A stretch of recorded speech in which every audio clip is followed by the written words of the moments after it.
Hi there, welcome back. This past Monday, I had a Writers Can Read event there in Huntington, West Virginia.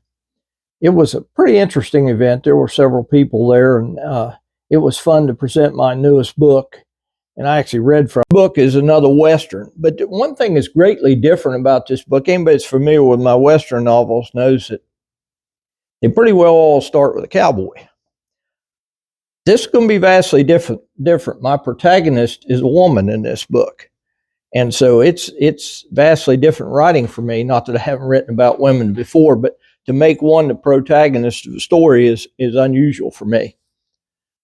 This book's called Bitter Water, and water is the driving force of all nature. Leonardo da Vinci.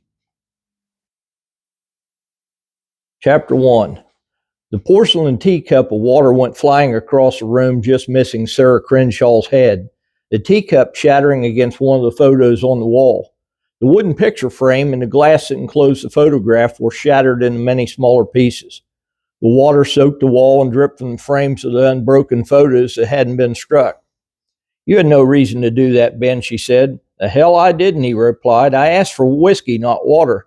Ain't no reason for your continual yammering on me. You can't make no teetotaler out of me, not like your dead old man.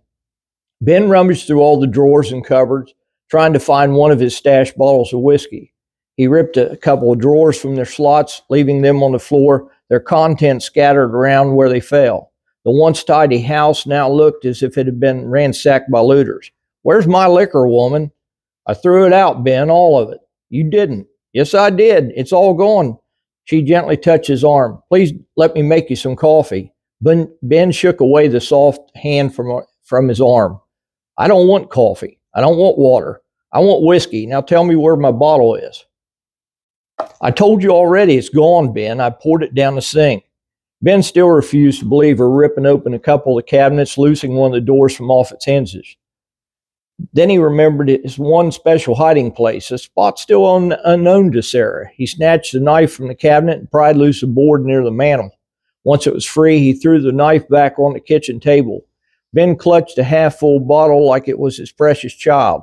He wiped the dust from the bottle on his shirt, removed the cork, and took a long pull of the whiskey. In that moment, the drink was all that really mattered to him. Sarah Crenshaw had never been a woman alone, but she felt alone now.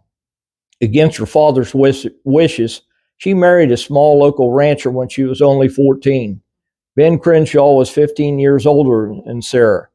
When she walked home from the tiny one-room schoolhouse, Ben often left his chores early to ride by and court her affections. Like any impressionable young woman, Sarah was soon smitten by the rancher's attention.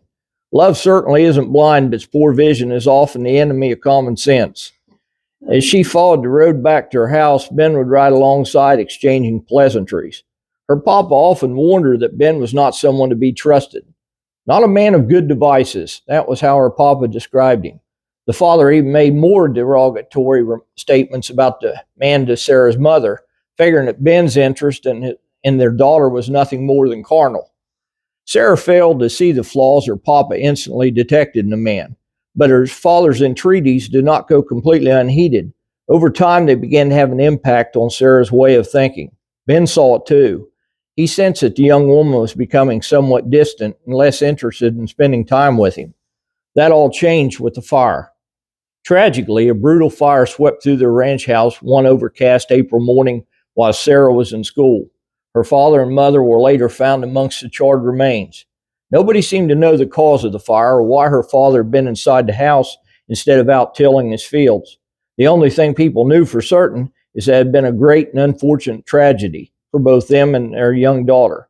And some I feel a little bit silly reading from a book, being that you can't read the whole book, and I've always been sort of the opinion, well, what good is it? You only got to hear part of it.